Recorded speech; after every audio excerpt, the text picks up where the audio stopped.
Good morning. Whew. It has been a phenomenal week, like all week long. It's just been really good. You know, one of the things as a parent that I love to do and love to see is to see my kids passionate about something and enjoying something and being able to laugh and cut up and have a good time. The downside to it is when it's over and watching them go, that's it. If you guys have ever spent much time around Micah, you know she is a ball of energy. She loves to laugh, she loves to cut up, and now apparently she loves to play soccer. She played soccer for the first time this year with the YMCA, and they had their last game this last Thursday night, and we finished up, and she just sat in the car. That's it. That's done for now. But she loved it. She had a great time. Her team actually went undefeated in the 6-year-old group, 5 and 6-year-old. She played her heart out. She played goalie, and I got to watch. I tell you, out of all the things that happened, this is probably the one that made me the most proud. During halftime of her last game, her coach said, "Do you want to play goalie?" And she said, "Yeah." I was like, all right. She'd been scared of doing it all season long. She played a little bit here and there, and she said, "Yeah, I want to do it." So he took her over to the goal and was just kicking some shots at her and let her, stop them. Well, we have Pele Jr. on her team, and apparently he has a robotic leg because every time he kicks the ball, it launches off of his foot at almost Mach 1. I mean, it's crazy. It's almost the speed of sound. And so they were taking turns kicking her, and he gets up there, and I watch him, and he sets the ball down, and he steps way back like this, and he gets a running start. He comes up, and he kicks it as hard as he can, and I'm like, oh, no. And she tried to catch it, and it hit her right there. She blocked it. She stopped the ball, it bounced off. I'm not sure if it was her hand knocking it away or if it hit with enough force that it just rebounded off of her, but she blocked it. And her coach was like, "Good job, Micah, good job. I'm going, "Good job, Micah." And he's like, "Are you okay?" And she goes, and she's like this. And she turned around to me and she just kind of walked, she put her head on my chest, and I was like, "It's okay, baby, you did a great job. Listen, nobody else on the field is going to kick it as hard as he just did." And she looked at me and she's like, "It hurt." I was like, "Take a deep breath, baby, take it." She's never, to the best of my knowledge, ever had the breath knocked out of her. And that was the first time. And, it's kind of one of these things, like I'm watching it happen and I'm looking at her. And normally for her, something like that, if it hurts, she tends to kind of fall apart a little bit, just like any small child does. And in that moment, everything just flipped upside down. She took a big, deep breath. She got emotional. She got upset. But as soon as we're like, "Okay, baby, they're getting ready to start." Okay. She shut it off, got back in the goal, made a couple more stops during the game. And it was literally like watching something completely flip upside down. Like, in our world, in the life that we live and in the culture we live in, we're expecting a certain thing. People look at us and they expect something specific everywhere we go.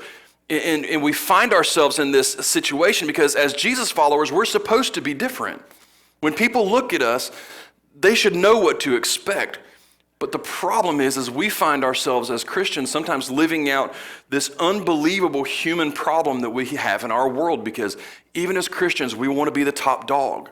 We want people to see us. We want people to pat us on the back. We want recognition for everything that we do.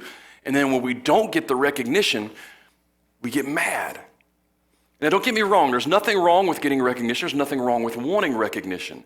But when the desire for recognition overpowers everything else about what you're doing is when the problem comes in, because you start to look like and be like everything else in the world. We're supposed to be different. And we opened up this entire series by looking at a passage of scripture in Romans chapter 12, verse 2. Okay? I'm just going to run this real quick. This isn't where we're going to camp out at, okay? But in Romans chapter 12, verse 2, Paul is writing to believers in Rome, and he says, "Do not be conformed to this world, but be transformed."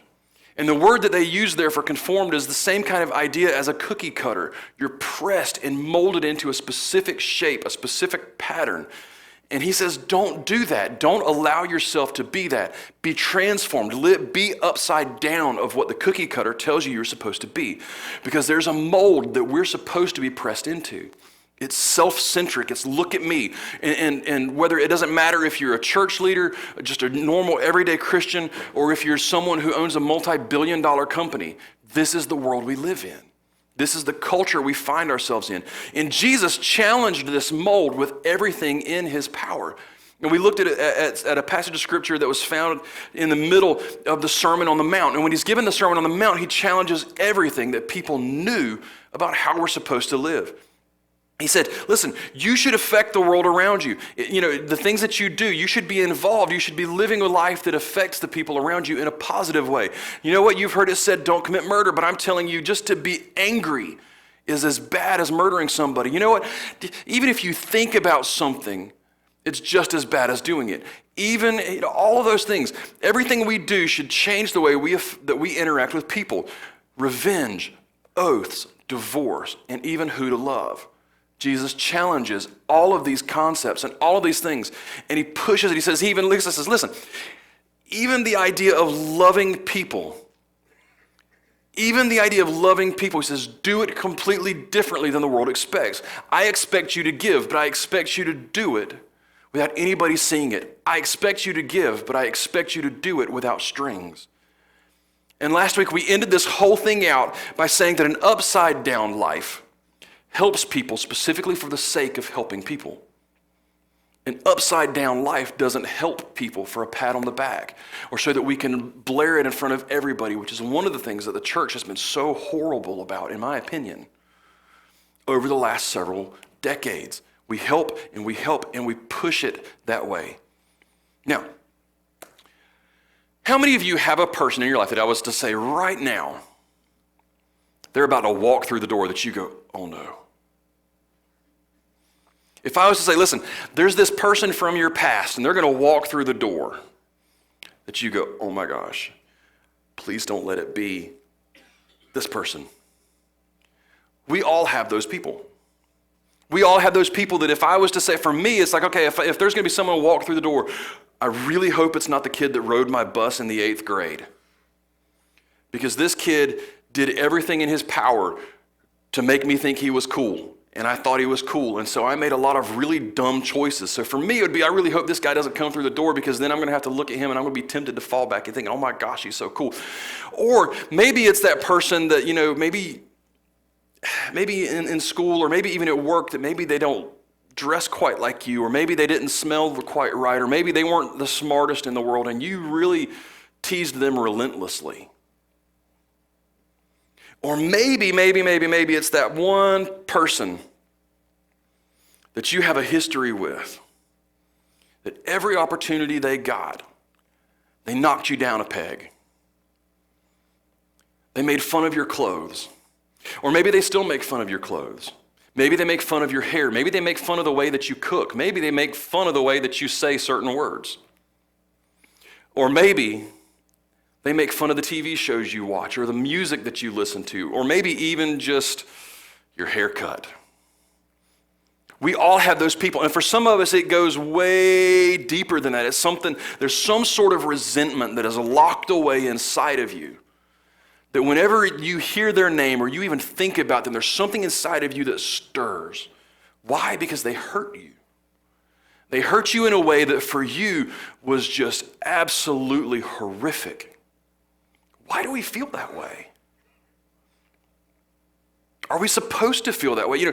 Jesus said that we're supposed to love our enemies, right? He said we're supposed to love our enemies. But wait a minute, you want me to, but they did this. They did this thing to me and I can't get past. Okay, well, let me ask you this. How would your feelings about that person be if you didn't have that history? What if you didn't have that thing in your life? See, the current mold that we live in says somebody hurts you, they do something to you okay, fine. Turn your back on them. Write them off. Never see them again. Never speak to them. Just shut it down. The relationship over, done, never to be heard from or seen again. Jesus teaches something completely different. See, for most of us, because we fit into this mold because we're human, when somebody does something to us that just rips us to shreds, we lock onto it and we can't let it go. And it affects the way that we interact with people. And it changes the way that those people see us.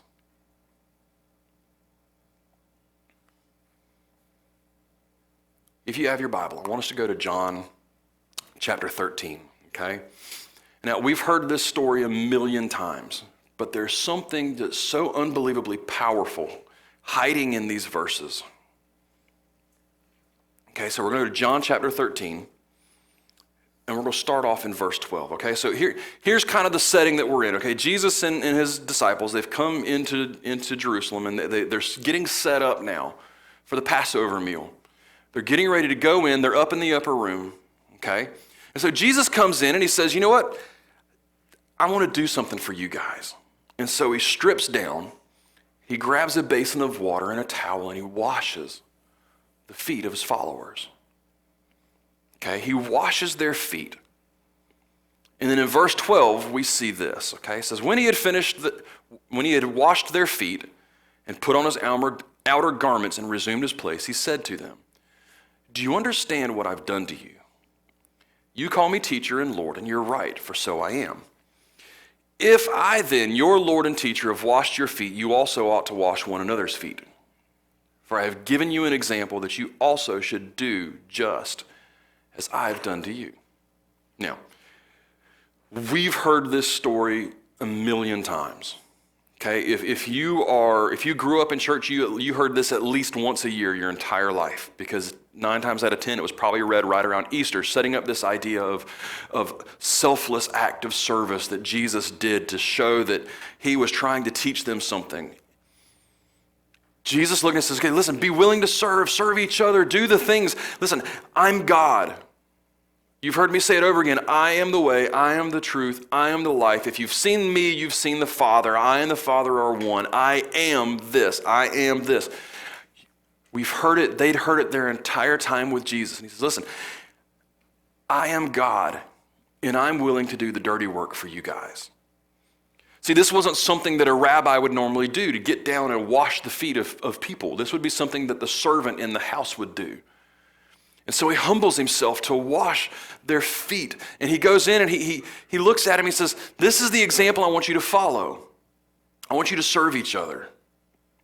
I want you to be willing to do the things that even the servants are kind of iffy about doing. I want you to clean the toilets. I want you to plunge the toilets. I want you to take yourself out of your comfort zone to do the things for people that you normally wouldn't do. Okay?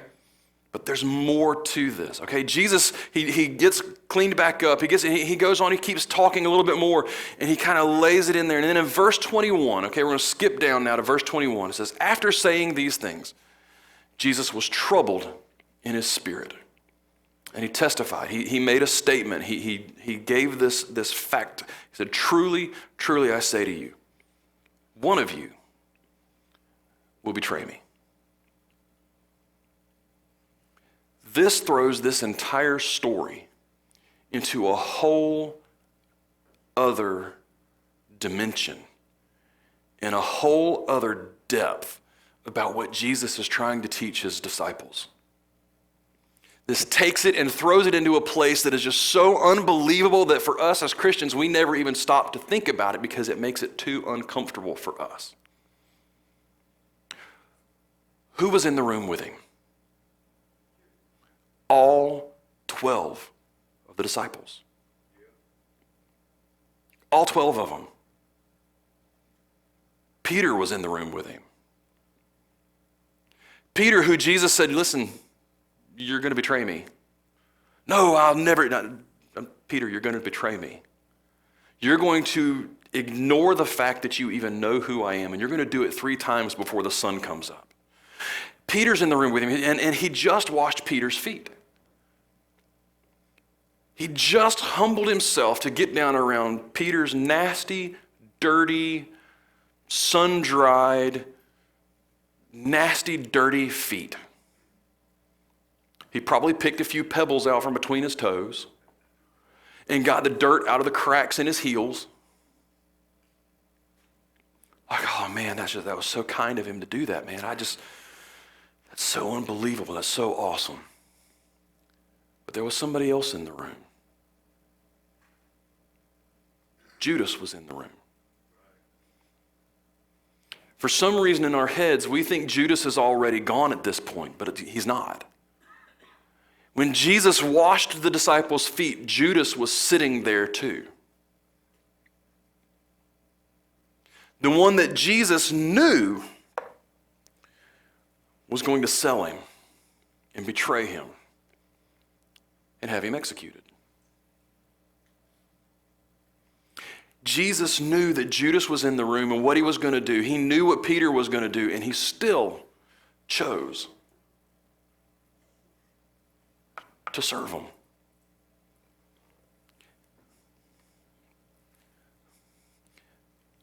Jesus set an amazing example for us as Christians in that room. We tend to think of it as, oh, we'll be willing to serve the people around you. That's what we think of it as. But Jesus takes it a step further.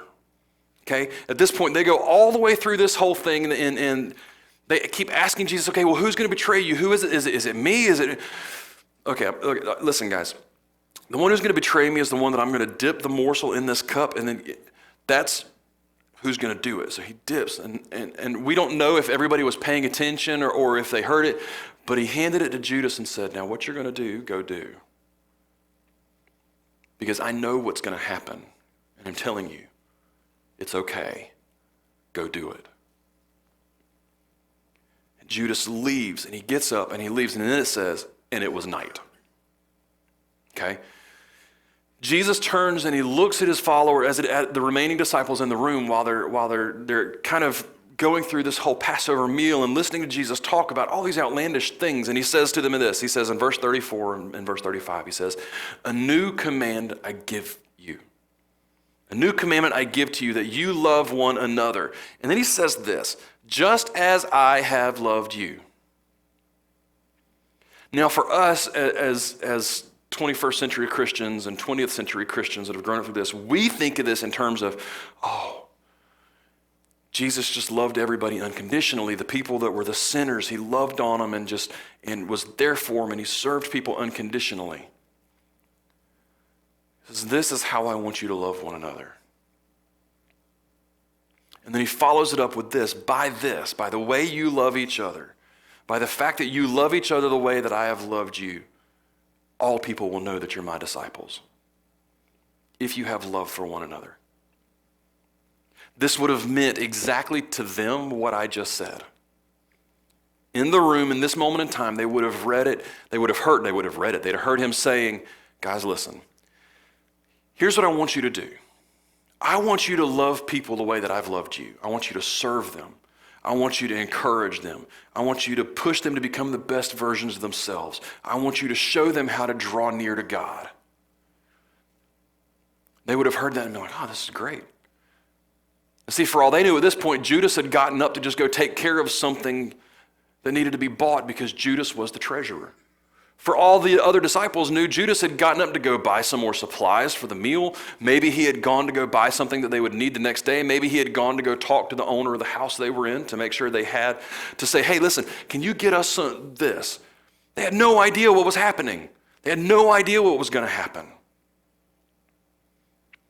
Jesus says, when you look back, you'll see how I loved you. And I want you to follow my example. Why? Because when you follow that example, other people will know. Now, this wasn't quite as radical of an upside down thing for them in this moment. This wasn't one of those things that would have made them stop and go, now, wait a minute. But the rest of the story unfolds. They leave the upper room and they go to the garden to pray. And Jesus says, listen, I'm going to go over here and pray. You guys stay awake and watch what? You just keep watch. Comes back, they're asleep. It happens a couple times. Then next thing they know, he comes to him and says, behold, my hour's come. And they look up, and here comes Judas with soldiers. And Judas comes to Jesus and kisses him on the cheek And they're all standing around, and Jesus says to him, Judas, you betray me with a kiss? In that moment, it would have been impossible for the other disciples to not know what was happening. They would have seen Judas in that moment for exactly who he was. Still thinking, though, in the back of their minds, okay, whatever's about to happen, he's going to get out of this. And then everything starts to unfold. He's arrested. They take him to be put on trial. Peter denies him 3 times. He goes in front of Pilate. He finally is condemned to die. They watch everything unfold. They watch him beaten. They watch him bruised. They watch him carry his cross through the center of town. They watch him be nailed to the cross and hung up for everyone to see. And these guys are human. Their hearts are breaking watching what's unfolding. But at the same time, they're thinking back to Judas. Thinking, how in the world could he have done this? Why did he do this? Why did he do this to him? Why did he do this to us? We were going to be part of something amazing.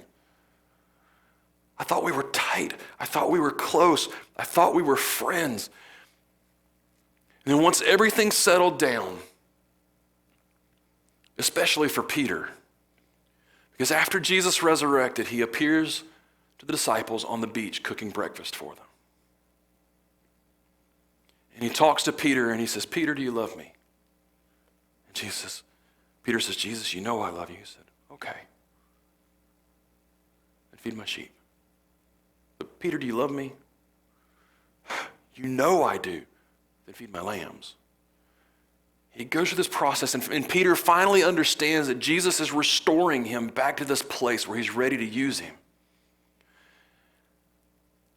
And I have a feeling in that moment, once Peter starts to realize what's going on, in that moment he had to have thought back and said, this is how Jesus loves those who betray him. Unconditionally. He looks past the betrayal and loves them anyway.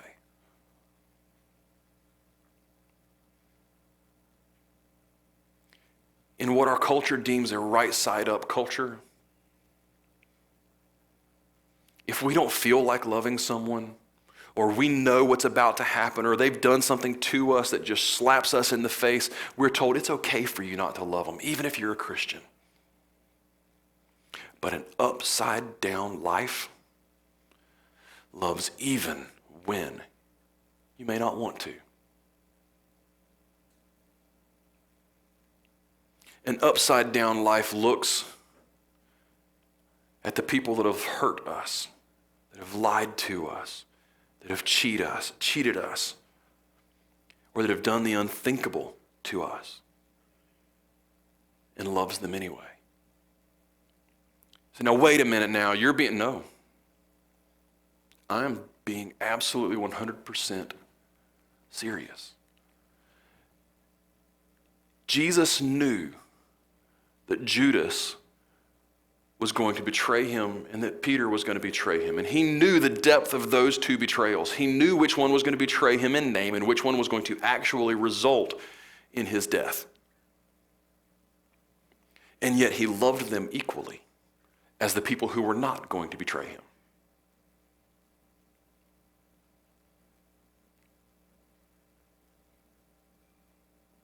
Kind of an uncomfortable thought, isn't it? I know, y'all pull your toes back in your shoes a little bit, because I know I'm stomping a little bit on some of you. Who are we supposed to love? Okay, if we're supposed to love people, even though we don't want to, who are we supposed to love? We're supposed to love the ones that cheat us out of what we're owed. We're supposed to love the ones that lie about us to everybody in our circle, or even in our community. We're supposed to love the ones that go out of their way to hurt us and say hurtful things or do hurtful things to us. And as Christians, we're also supposed to love the ones that when we look back and say, there's absolutely no way I can, no. One of the most beautiful examples of this that I've seen in the last several years happened just a couple of weeks ago. There was a female police officer in Texas that shot and killed someone. And they just, this last couple of weeks, had her trial. They sentenced her. And the brother of the man who was shot and killed looks at her and says, you know what? I can't imagine. I know what we're going through, but I can't imagine what you're going through. I can't even fathom it. There's not anything I know about this, but I know that if you will ask God, he will forgive you. If you will hand your life to him, he will change your life. And he went on and on and on about how much God loved her. And then he did the unthinkable. He looked at the judge and said, can I please go give her a hug? And the judge, sobbing at this point, says, absolutely. And he gets up, comes out of the witness stand, and they basically run to each other and embrace.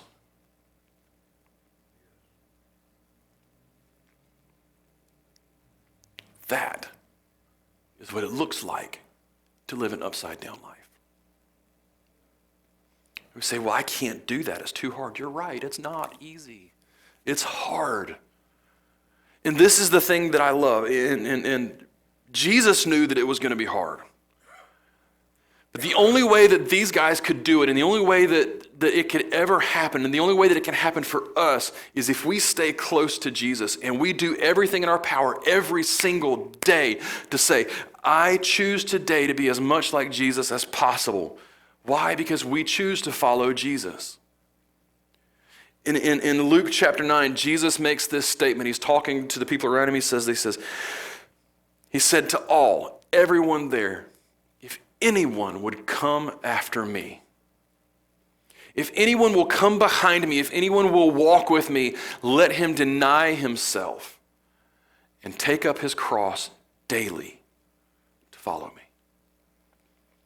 He says, if you're going to come after me, if you're going to walk in the steps that I'm walking in, you're going to do the things that I'm going to do, you have to deny yourself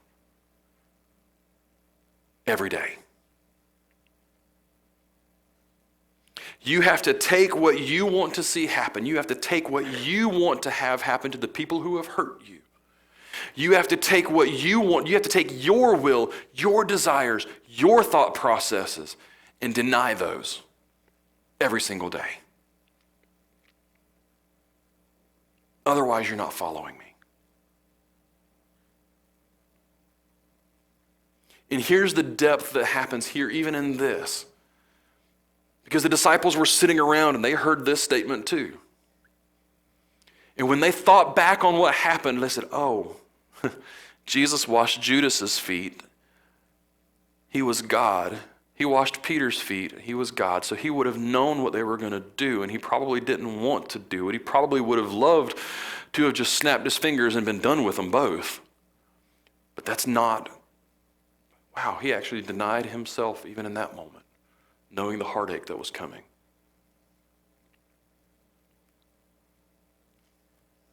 Jesus set an unbelievable example for us of what it looks like to love in an upside-down way. It's easy for us to write people off and push them to the side when they've hurt us, when they've done something that leaves us full of resentment, that's left us bitter.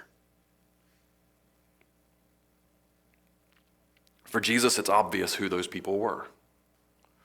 For you, it may be one of those things where you've got to stop and think about it for a minute. But I can tell you this. If there are people in your life that you have completely turned that switch off of and chosen not to love them, then you're not following Jesus.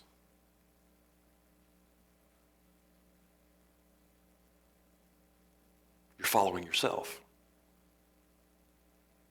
You're being pressed into the mold of this world.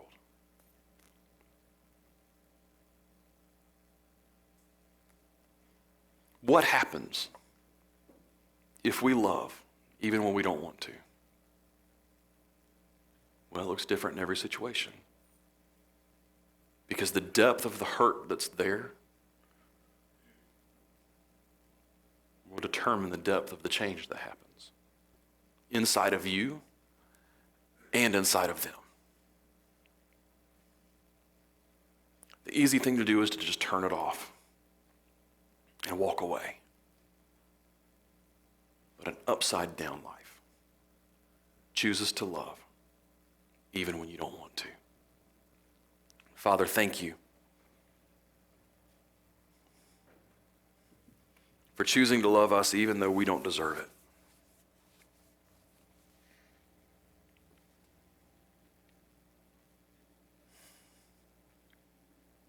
Father, I pray in these next few minutes as we just take some time to just reflect. I pray that you'll start bringing the people to mind that we just kind of quit loving so that we can start fresh. Help us to deny ourselves and what we want to see happen so that we can truly follow you. In Jesus' name.